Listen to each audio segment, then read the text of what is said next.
feet to the ground.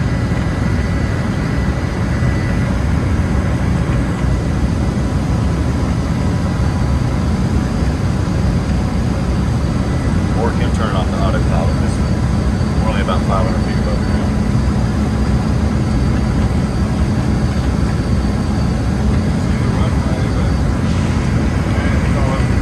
Yeah.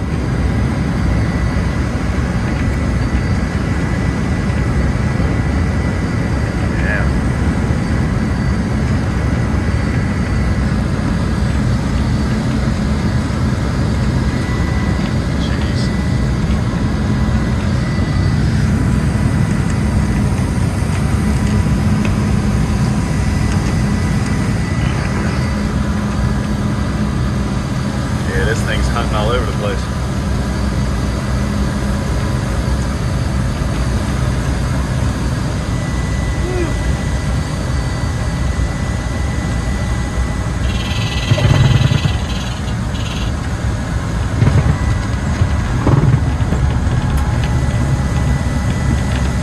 Rudder pedals.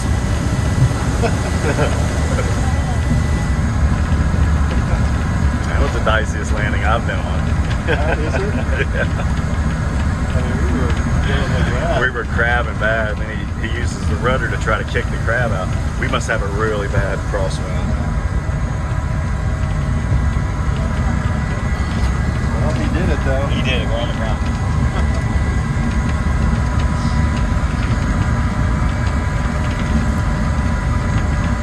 That wasn't my worst landing. Really? In this? Huh? In this plane? Well, in other than the smaller planes. Oh, they're smaller planes, yeah.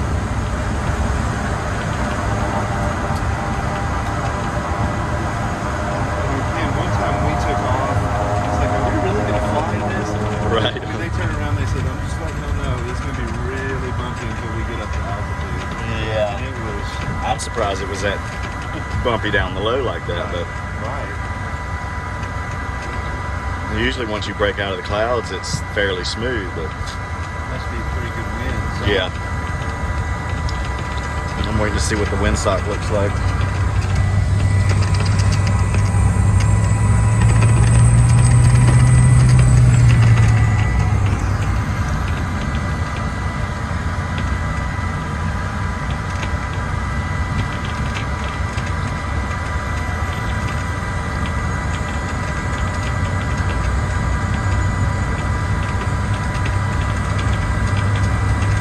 Thank you for the gum. That kept my saliva going. I didn't feel coffee the whole time. My throat gets dry and I just want to cough and it feels like I can't breathe.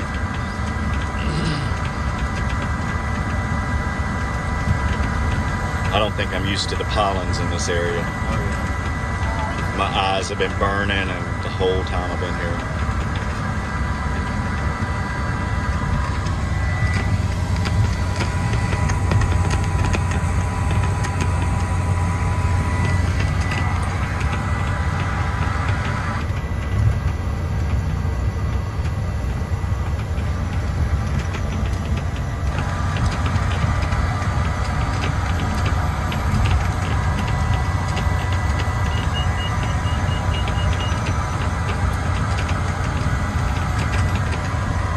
Yeah, it seemed like that tail was way low when we came in.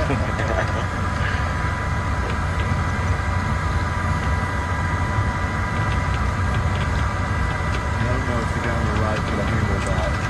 Yeah. No, I never saw him actually fly the plane.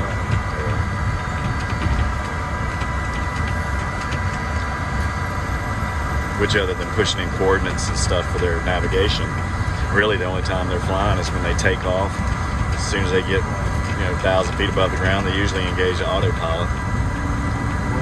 One of my, so the reason I got that job, or the assignment, Right. is because my dad actually worked for the pilots union. Okay. And so he had a bunch of buddies. My dad's in his late 70s now. Right. A bunch of his buddies that were pilots. Right. And several of them, were naval pilots. Right. Flying off those aircraft. Yeah, that's crazy. My cousin was a naval pilot for the Marine Corps. Yeah. He flew the A6 Intruder mostly. And then he went and did training out in in Miramar, Top Gun school. He did that for a few years before he got out, but I don't know what they were flying out there, but he enjoyed that. He said, you know, it never was easy landing on a carrier.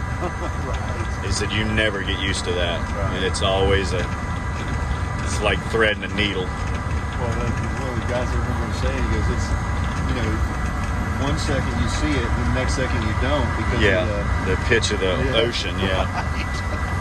So it's a little bit hairy. He's moving along on his taxiway.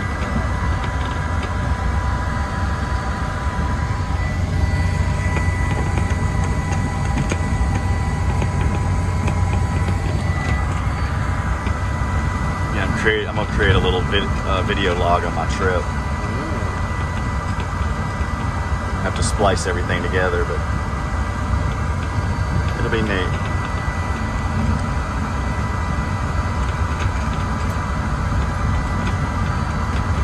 There's not much to the commercial flights though. You're fast and high, can't really see anything. Right. Takeoff and landing is about the only.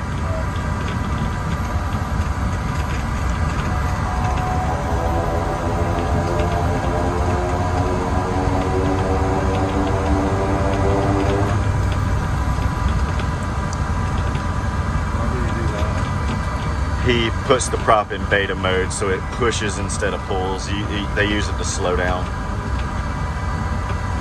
He might be just talking to him about it because No sense to do it. really, you know, at this speed your brakes are fine, but they try to save their brakes. I mean, the engine's spinning anyway. You might as well reverse the pitch of the prop and push the air and it'll slow you up. That's the throttle he's got right there. Yeah, he's pulling that throttle back in reverse, and that'll put it in beta. So he pulls it all the way back past the detent, and it's basically air brakes. That way he saves his brakes.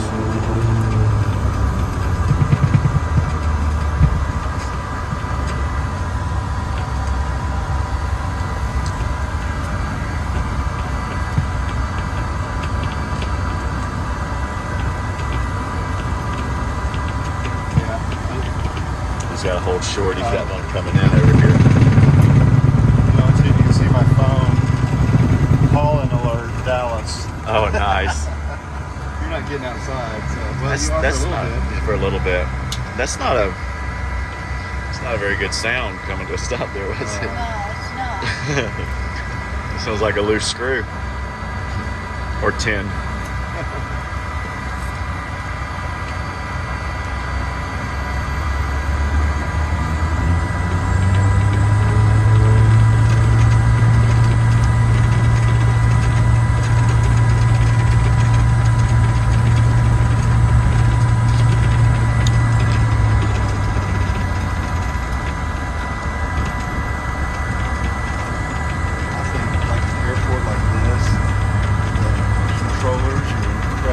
Oh God, yeah. They got the best of the best working at these, I'm sure. You know, they save lives too, man. They'll keep these pilots out of trouble. Right. Or if a pilot has trouble, you know, they can talk them through. You know, they'll clear the airspace so they got the whole airport to themselves. They can pick a runway and land on it. But I mean, even in the driving around on the runway, they have to control all that too. They do. The ground controllers manage you once you're on the ground.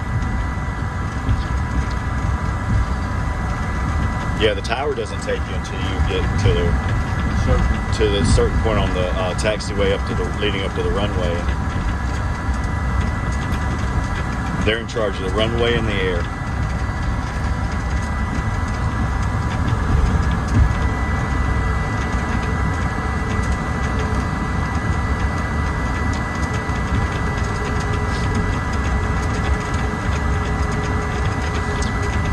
Neat audio and video of this.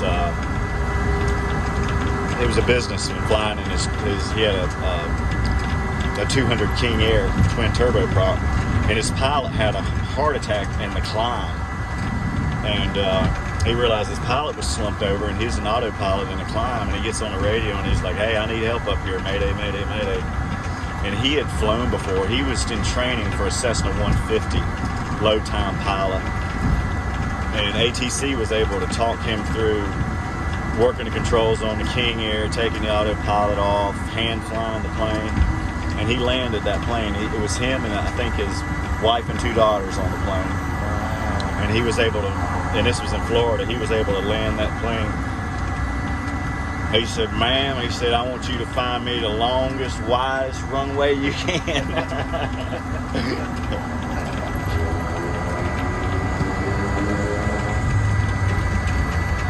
She said, well, you're doing a good job flying that plane. Good job. He said, man, he said, the good Lord's flying this plane. Yeah, it's an awesome audio if you get a chance to listen to that and look that up.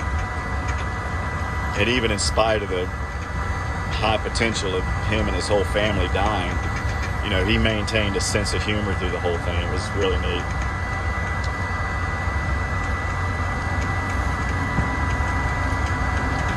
A good dad knowing that he had girls and everybody watching him. Yeah.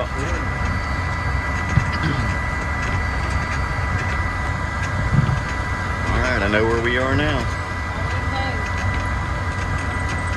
And there's Sarah. That looks like Sarah. Yeah, that's it.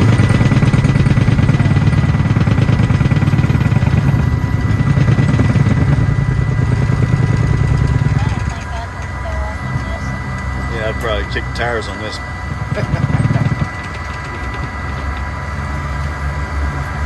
All right. Welcome to Dallas. Yep.